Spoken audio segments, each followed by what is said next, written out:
Hi, welcome to Capizzi's Corner, a real estate podcast that highlights the Buffalo real estate market and some of our agents and local professionals that can help anybody that owns a home.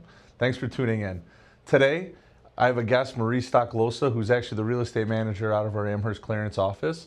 And we had a chance to sit down and ask a few questions with a little impromptu interview. So check it out, and this is how it went. If you weren't in real estate, what would you be doing? I would probably be in the health field of some sort, whether it came to nutrition or personal training or something like that. That's cool. Mm-hmm. What's your superpower when it comes to helping clients? Ooh, well, I've been told my superpower is dealing with difficult people. So I don't know how that helps my clients, except for when I've got to deal with the agent on the other side, which I probably can't say. What kind of clients do you love working with? Fun clients. Any kind of clients, as long as we can get on the same page and they don't have to always take my advice, but at least listen to it and take it to heart and determine what works best for them, and we get a good flow going. What is one word that you think clients would use to describe you?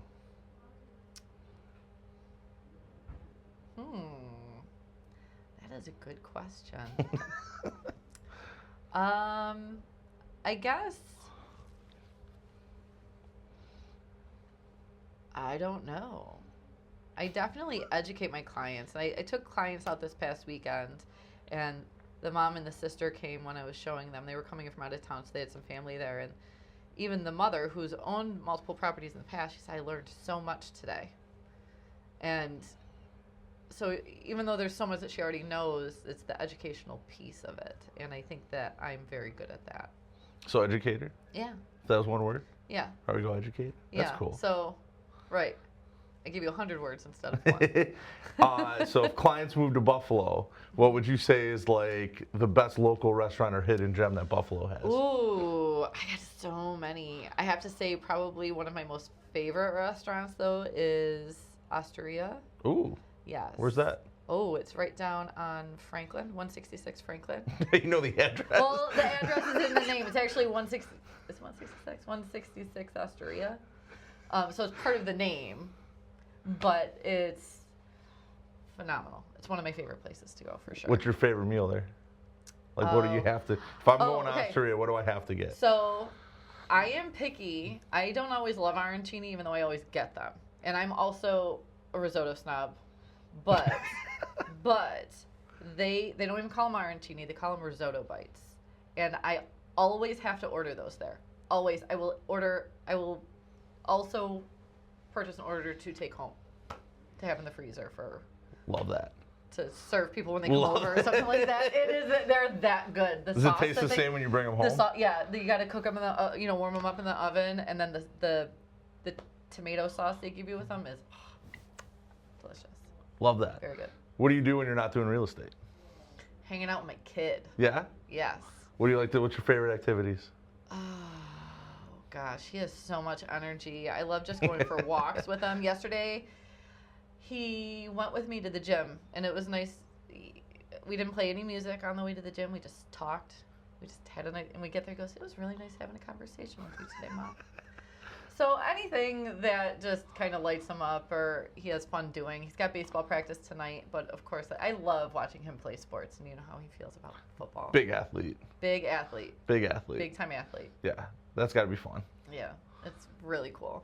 And still at the age where, going to everything's the NFL, everything's the Super Bowl.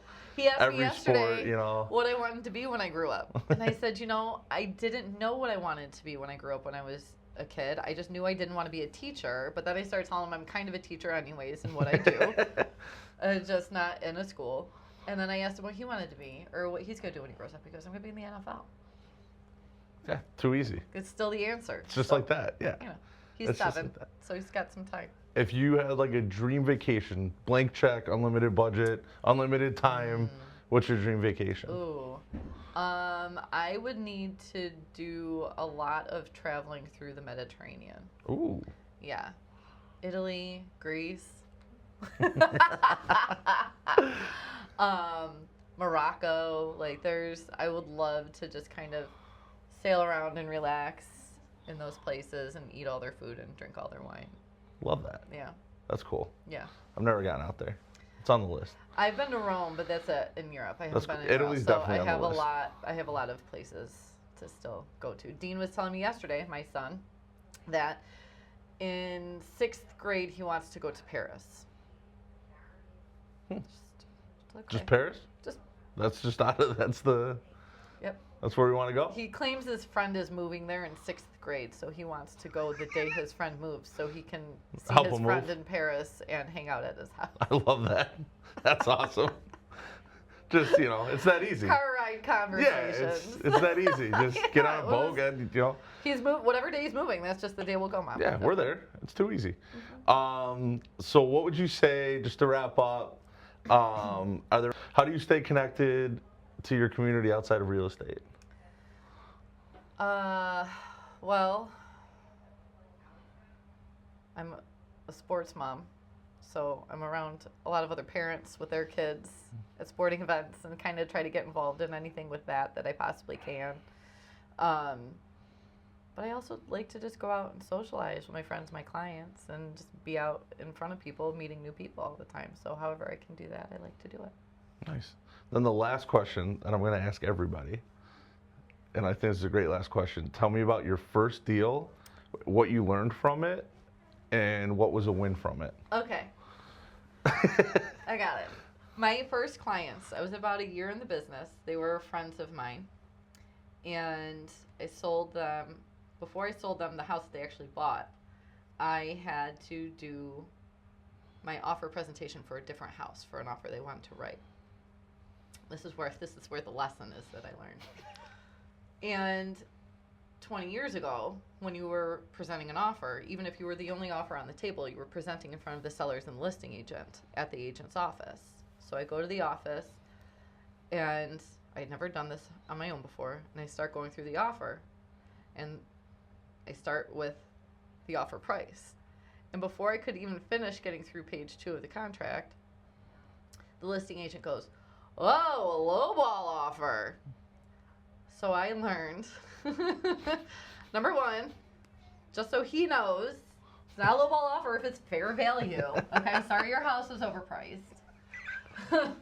Second of all, but when that happens, all they think about the whole time is what the offer price is and not what any of the other terms are. So ever since that day, whenever I go through an offer, I start from the back. And then I end with the listing price, offer price, whatever it is. I'm sorry. It's a great lesson. Yeah. Any other advice you have for any people getting in the market or any agents entering or? None. None? Just that? Start back? Support is probably the most important thing you need to have, not just within the company that you work for, but at home.